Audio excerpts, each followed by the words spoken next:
Friends ನೋಡಿ, ಟ್ಯಾಟಿಂಗು ಈ ಥರ ಕಾಣುತ್ತೆ ನಿಮಗೆ.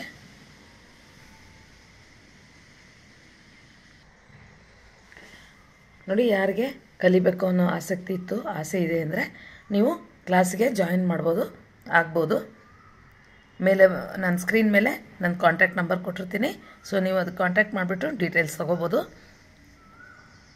ಇಲ್ಲ ಇಂಡಿವಿಜುವಲಾಗಿ ಇದು ಒಂದೇ ಡಿಸೈನ್ ಕಲಿತೀನಿ ಅಂದರೆ ಅದಕ್ಕೂ ನೀವು ಕಲಿಬೋದು. ಕಾಂಟ್ಯಾಕ್ಟ್ ಮಾಡಿರಿ ಫೋನ್ಗೆ. ನಾನು ನಿಮಗೆ ಡೀಟೇಲ್ಸ್ ಹೇಳ್ತೀನಿ, ಏನೇನು ಬೇಕು, ಎಷ್ಟಾಗುತ್ತೆ ಅಂತೆಲ್ಲ ಹೇಳ್ತೀನಿ. So thank you friends. ನೋಡೋಣ, ಸಬ್ಸ್ಕ್ರೈಬ್ ಆಗಿಲ್ಲ ಅಂದರೆ ಇನ್ನೂ ಸಬ್ಸ್ಕ್ರೈಬ್ ಮಾಡಿಕೊಂಡು ಪಕ್ಕದಲ್ಲಿ ಬರೋ ಬೆಲ್ ಐಕಾನ್ನ ಒತ್ತಿ. ಸೊ ದಟ್ ನಿಮಗೆ ನಾನು ಈ ಥರ ಏನಾದ್ರು ಡಿಸೈನ್ಸ್ ಹಾಕಿದ ತಕ್ಷಣ ನೋಟಿಫಿಕೇಷನ್ ಬರುತ್ತೆ. ಸೊ ನೋಡೋಣ ಫ್ರೆಂಡ್ಸ್, ನೆಕ್ಸ್ಟ್ ಯಾವುದನ್ನು ಡಿಸೈನ್ ಹೇಳ್ಕೊಡ್ತೀನಿ. ಅಲ್ಲಿವರೆಗೂ ಎಲ್ಲರಿಗೂ ಬಾಯ್.